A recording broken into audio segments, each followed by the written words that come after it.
Okay, so the news is yesterday, 2020 linebacker defensive end Brynden Walker flipped his commitment from Oklahoma State to Oklahoma, which is a lot like flipping your Chevette for a Corvette.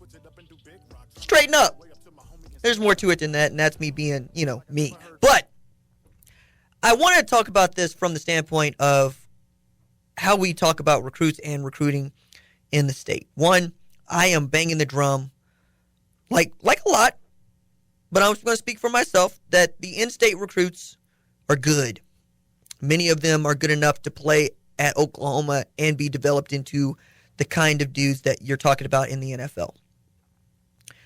And with Brynden Walker, you got a 6'3", 230-pound dude that knows how to come off the edge, set the edge, can be a stand-up outside linebacker, but has the frame to fill out to move inside. He's got NFL pedigree because his father, Denard Walker, played in the league for 9 years, played at LSU. He's also a really quality kid. But this particular flip commitment comes with some inside baseball news. So you'll remember that I had a segment last week about Mike Gundy and Oklahoma State recruiting, and then the news that Myles Price had his offer pulled from Oklahoma State because he took an official visit to Texas Tech as a commit to Oklahoma State. And I have been of the opinion that kiddos should be able to do what they want to do, and we can disagree about that. But the point here is that Mike Gundy has talked a lot of noise about my generation and the generation behind it. Remember that millennials are Gen Y, and the generation behind me is Gen Z. Stop conflating the two. The generation behind me grew up on the Twitters. They grew up on the Instagrams. Facebook is something that their parents do in the same way that MySpace was something that my parents did.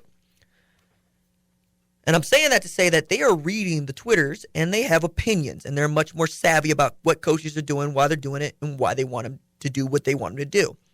So you saw kiddos that reacted to Myles Price having his offer pulled as a commit and was like, you know what, that doesn't sit well with me. And this is the part where I tip my hat to my partner over at 247, Brandon Drum, who had the story about Walker's commitment on the site.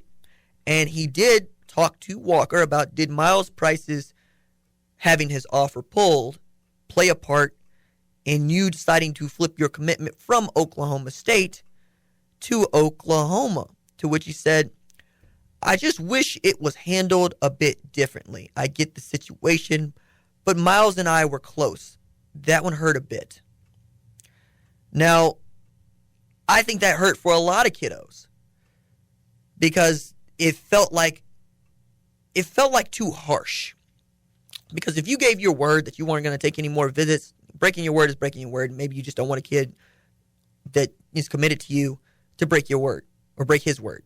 All right, cool. I'll let that slide. Nobody likes liars, right? Let's just call it that. Nobody likes that. But for Walker to have felt this touched by, good or bad, Price having his scholarship pulled, speaks to, one, you know that Oklahoma State is really good at evaluating talent because they had Brynden Walker pegged as an offer and they had him committed in March, and it took Oklahoma until April to offer Brynden Walker. And two, that your recruiting tactics are not working because you're trying to rule by fear instead of letting the kiddos do. Like, I get that folks want to make this into the marriage analogy, for which I'm fond. But this is as much a business transaction as anything else. So if you want to use the marriage analogy, use one where two people are getting married for business purposes. Okay? It's good for both of their brands. Mike Gundy sees a dude that can help him win football games. The dude sees Oklahoma State as a place where he can develop into the kind of player that ends up in the NFL and maybe win football games. So don't make it out to be this father-son relationship because it's not, as much as we sometimes like to talk about it being that. Because if it were, you let the kid do what the kid's going to do. And you risk losing the commitment. Because then the narrative becomes, look, I trust you. I trust you to come back. And we have this playing out.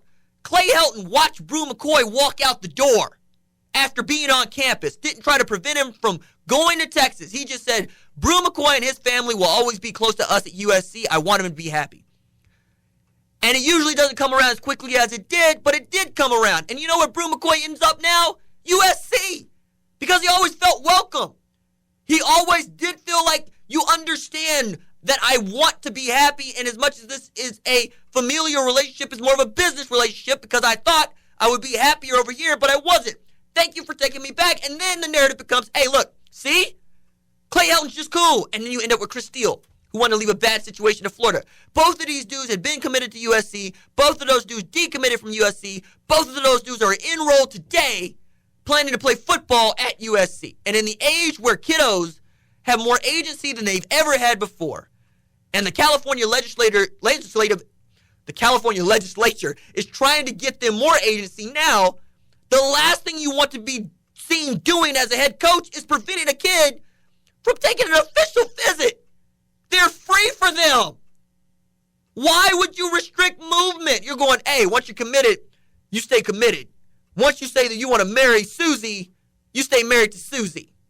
Yo, bruh. It's 50% of people in this country get divorced that are married. So don't act like the bastion of marriage is just held up across this country in the way that it is. Get off your high horse and get down here with the nitty gritty in the real world, because it's about relationships, it's about loyalty, and it's about trust. It's about honesty. It's about authenticity. You can say, hey, Myles, I understand you wanted to go, but I kind of feeling kind of antsy over here, and I just want to know that the commitment is still there. Cool. Myles was like, yeah, coach, I just wanted to take a visit while I was trying to put my homeboy on, which is something that they do. Kiddos will take visits with some of their friends just to try to help their friends get on. That's a regular occurrence. You make the package deal thing to be out something like it's bad. No. That's what we do in life. We try to help each other get on. That's what you do at your job. Every last one of y'all got people that come up to you on a regular basis saying, yo, man, I'm trying to get on. Can you help me get on? And if you can help them, you help them. If you can't, you can't.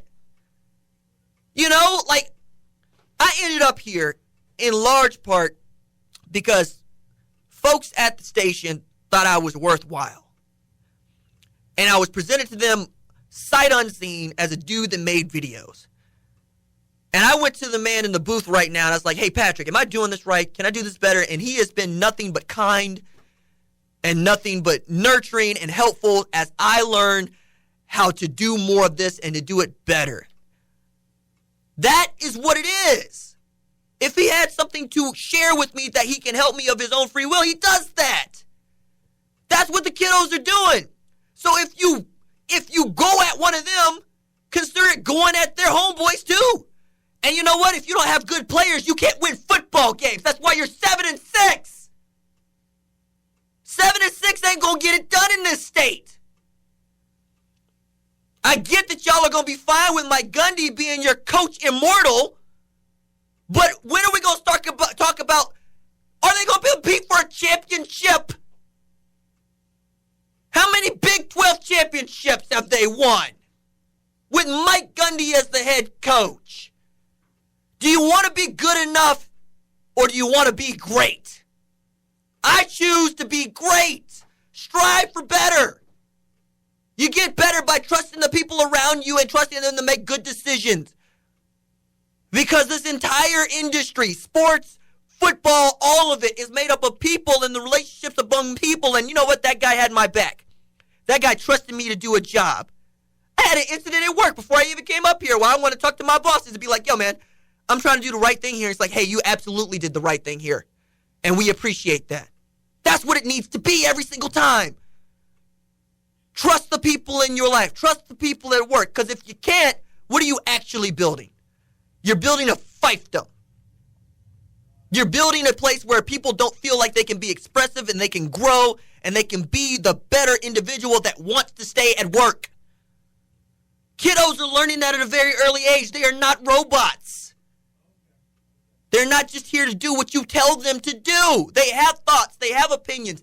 They are beautiful people with great knowledge. And I feel privileged to know some of them.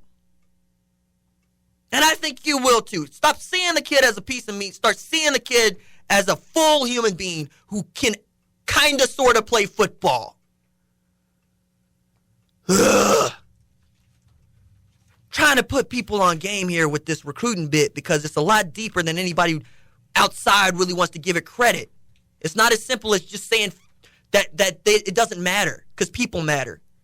And we're all trying to be better people. We're all trying to make the people around us better.